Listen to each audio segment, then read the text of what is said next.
Next வந்து PEG ratio. So PEG ratio வந்து என்ன சொல்ல வருதுன்னா price to growth ratio.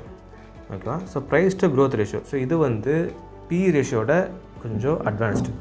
So just PE ratio வந்து என்ன சொல்கிறதுனா கரண்ட்டாக அந்த கம்பெனியோட ஏர்னிங்ஸை பொறுத்து தான் அந்த ப்ரைஸ் டு ரேஷியோ வந்து ப்ரைஸ் டு ஏர்னிங்ஸ் ரேஷியோன்னு சொல்ல வருது. ஸோ இந்த க்ரோத் ரேஷியோ என்ன சொல்ல வருது, ப்ரைஸ் டு ஏர்னிங்ஸ் வந்து அந்த இயருக்கு வந்து எவ்வளோ இருக்குது, இன்னும் போன இயருக்கு வந்து எவ்வளோ இருக்குது, பட் வந்து ஃப்யூச்சரில் எப்படி இருக்கும் அதை கால்குலேட் பண்ணுறதுக்கு ரொம்ப யூஸ்ஃபுல்லான ஒரு ரேஷியோ தான் இந்த பிஇஜி ரேஷியோ. ஸோ இந்த ரெண்டு ரேஷியோ கம்பேர் பண்ணும்போது இன்வெஸ்டர்ஸும் அனலிஸ்ட்டும் எதை ப்ரிஃபர் பண்ணுவாங்க அப்படின்னா பிஇஜி ரேஷியோ தான் கம்பேர் பண்ணி பார்ப்பாங்க. ஏன்னா இது போன வருஷத்துக்குள்ளதை கம்பேர் பண்ணி பார்த்து ஒரு டேட்டா நம்மளுக்கு கொடுக்கும். போன வருஷத்துக்குள்ளதுக்கும் இந்த வருஷத்துக்கும் கம்பேர் பண்ணி பார்க்கும்போது ஓகே ஃப்யூச்சரில் இது கொஞ்சம் க்ரோத் இருக்கும் போல் அப்படின்னு சொல்லி ஒரு ஐடியாவுக்கு வர்றது தான் இந்த பிஇஜி ரேஷியோ.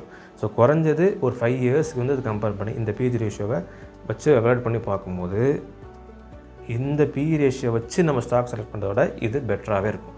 ஸோ அது ஒரு கன்க்ளூஷனுக்கு வரும்னா இது வந்து அதோட பெட்டராகவே ஒரு கன்க்ளூஷன் நம்மளுக்கு கொடுக்கும். ஸோ அதுதான் பிஇஜி ரேஷியோ. இப்போ அதே சினாரியோ வச்சு நம்ம ஒன்று பார்க்கலாம். ஓகே, இப்போ அதே சினாரியோ எடுப்போம். ஸோ ஏபிசி கம்பெனியும் அப்புறம் வந்து எக்ஸ்வைசர் கம்பெனியும் நான் ஏற்கனவே பார்த்த மாதிரி அதே மார்க்கெட் ப்ரைஸ் எல்லாமே அப்படியே தான் இருக்குது. ஸோ இப்போ என்ன பண்ணணும்னா, ஸோ ஆக்சுவலாக இதுக்கு முன்னாடி அதோட ஃபார்முலா பார்த்துப்போம்.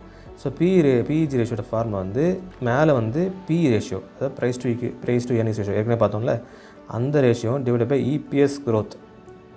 ஸோ இபிஎஸ் க்ரோத்தோட ஃபார்முலா வந்து இதுதான். இபிஎஸ் க்ரோத்னா இபிஎஸ் அந்த கரண்ட்டோட இபிஎஸோட வேல்யூவும் டிவைடட் பை கரண்ட் இபிஎஸோட லாஸ்ட் இயரோட வேல்யூவும் டிவைட் பண்ணிட்டு வரக்கூடியதை -1 பண்ணும்போது வர வேல்யூ தான் இபிஎஸ் க்ரோத். ஸோ என்ன சொல்ல வரும்னா அதாவது ஏர்னிங்ஸ் பெர் ஷேர் வந்து அதிகமாக போன இயருக்கும் இந்த இயருக்கும் அதிகமாக கண்டிப்பாக வந்து அந்த ஸ்டாக்கோட மதிப்பு நல்லாவே இருக்கும். அதுதான் சொல்ல வருது. ஸோ க்ரோத் எப்படி இருக்குது அதை வந்து பார்க்குறது தான் இந்த இது. ஸோ அதை ஃபார்முலா தான் கரண்ட் இயரோட இபிஎஸும் போன இபிஎஸோட டிவைட் பண்ணி பார்த்தோம் ஒரு வேல்யூ வரும். அதை வந்து -1 கூட பண்ணால் இந்த இபிஎஸ் க்ரோத் வந்துடும். ஸோ அந்த வேல்யூ தூக்கி தான் இங்கே போகிறோம். ஸோ இப்போ பார்க்கலாம். ஸோ மார்க்கெட் ப்ரைஸ் இவ்வளவு ஒரிஜினல் இதெல்லாம் பழசு அதே தான் வச்சுருந்தேன். ஸோ சேஞ்சஸ் வந்து இங்கேருந்து வருது. ஸோ இபிஎஸ் கரண்ட் இயர் வந்து 5 rupees போன பி ரேஷியோ கால்குலேஷன் பண்ணி பார்த்தோம். ஸோ இப்போது இபிஎஸ் ப்ரீவியஸ் இயர் எவ்வளோ பார்த்தீங்கன்னா 4. ஓகேவா? ஸோ பி ரேஷியோ வந்து அதே தான் நம்ம பார்த்த மாதிரி 30 காமிக்குது. நம்ம பார்த்தோம்ல சாரி இது வந்து 150. ஓகேவா? நம்ம ஏற்கனவே பார்த்தோம்ல 150 divided by 5. So market price divided by EPS பார்க்கும்போது ப்ரைஸ் டு ஏர்னிங்ஸ் ரேஷியோ வந்தது. ஸோ இபிஎஸ் க்ரோத் அளவு நம்ம இந்த ஃபார்முலா பண்ணி பார்க்கும்போது current year divided by last year 5/4 -1 பார்க்கும்போது 0.25 வரும். அது பெர்சன்டேஜில் பார்க்கும்போது 25. ஸோ அந்த இபிஎஸ் க்ரோத்